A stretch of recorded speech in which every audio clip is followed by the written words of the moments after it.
కష్టంతో పట్టుదలతో రాజకీయంలో గుర్తింపు సాధించినటువంటి వ్యక్తి ప్రస్తుత హోంశాఖ మంత్రులు శ్రీమతి వంగలపూడి అనిత గారిని ఈ తీర్మానాన్ని బలపరచడానికి రావాల్సిందిగా ఆహ్వానిస్తున్నాం.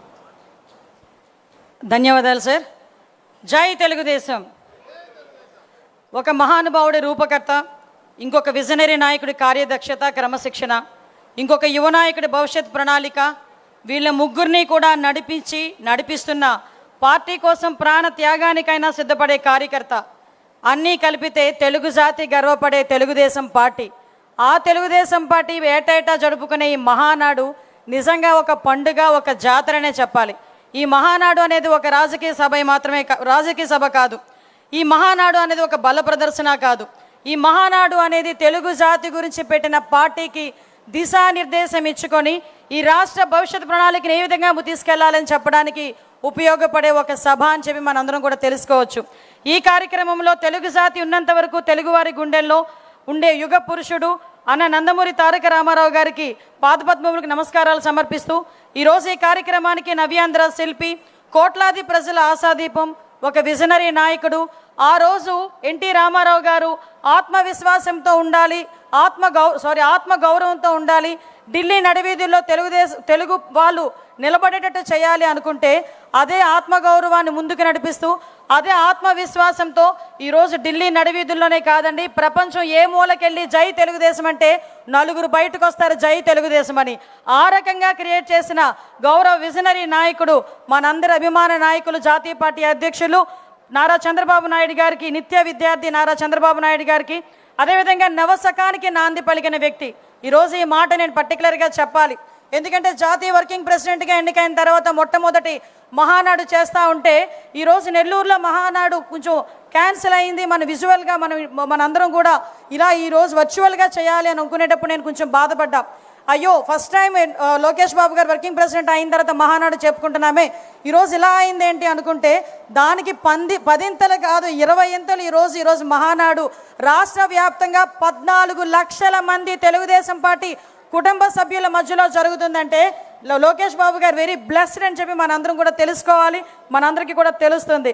యువగలం అధినేత, ఎంతోమంది యువకుల తాలూకా తన గలాన్ని తన గలంగా ముందుకు నడిపిస్తున్న యువ నాయకుడు నారా లోకేష్ గారికి ప్రత్యేకంగా నేను ధన్యవాదాలు తెలియజేసుకుంటూ ఈరోజు హైబ్రిడ్ విధానంలో ఈ స్క్రీన్ల ముందు కూర్చున్న ఎంతోమంది తెలుగుదేశం పార్టీ కుటుంబ సభ్యులందరికీ కూడా 14 లక్షలు 15 లక్షల మంది కుటుంబ సభ్యులకి, ఈరోజు ఇక్కడే ఉన్న పెద్ద నాయకులందరికీ కూడా మరొకసారి ధన్యవాదాలు తెలియజేసుకుంటున్నా.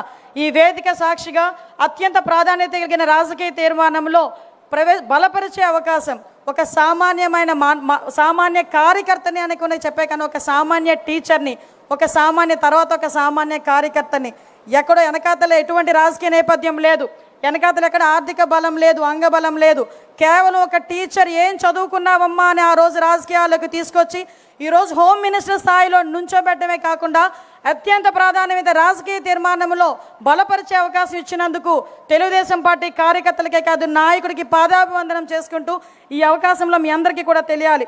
ఈరోజు ఒక భావోద్వేగం మహానాడు పండుగ అంటేనే.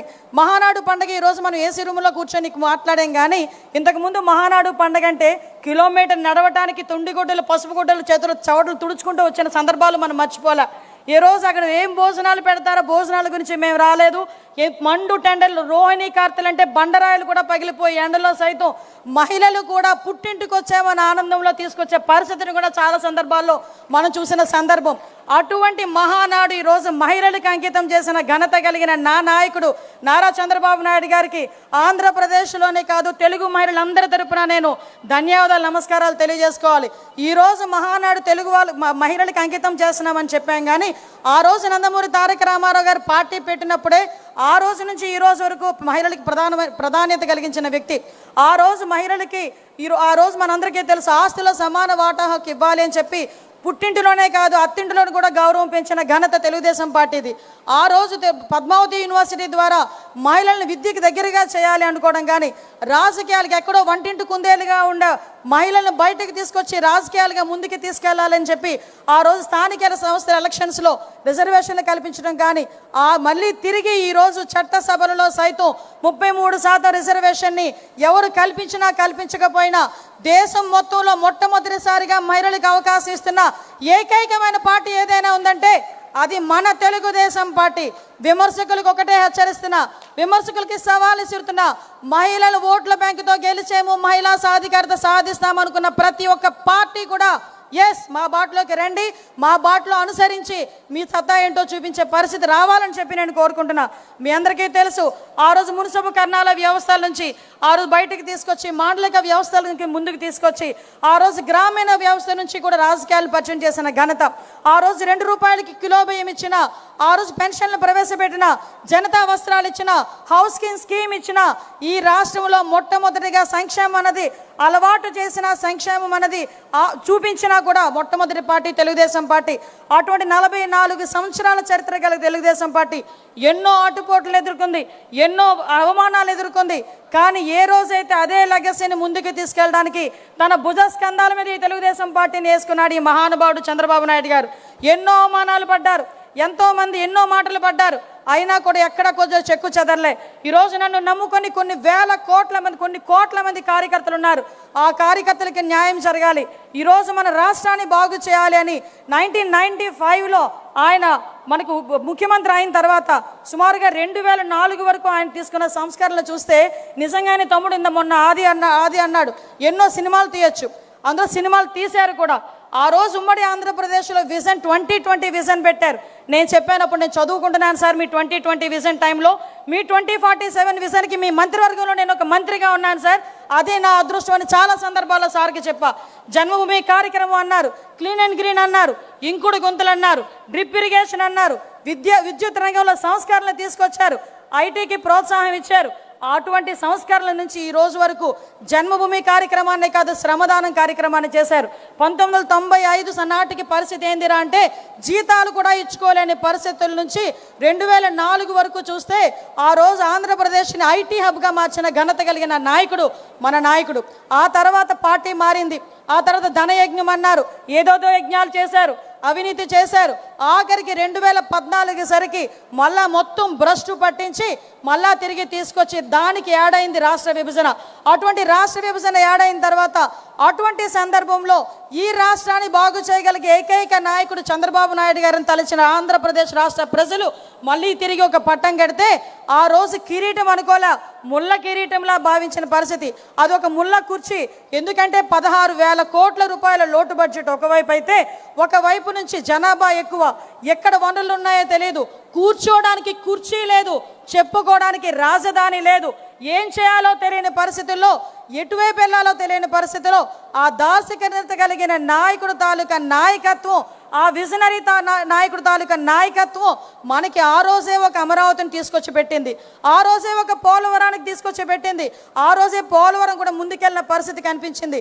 కియా మోటార్స్ లాంటి ఎన్నో సంస్థలు వచ్చినాయి. ఐటీని కూడా ఇక్కడ కూడా డెవలప్ చేయాలని వైజాగ్ని సెంట్రిక్గా చేసుకొని ఆ రోజు ఐటీని డెవలప్ చేసిన పరిస్థితి. ఇలా చూసుకుంటే ఎన్నో సంక్షేమ కార్యక్రమాలు. ఆ రోజు డబ్బులు లేకపోయినా 200 రూపాయల నుంచి 2,000 రూపాయల వరకు పెన్షన్ పెంచిన ఘనత కూడా గౌరవ ముఖ్యమంత్రి గారిది. పసుపు కుంకుమ ఇచ్చి ఆడబిడ్డలను ఆదుకున్న పరిస్థితి కూడా గౌరవ ముఖ్యమంత్రి గారిది.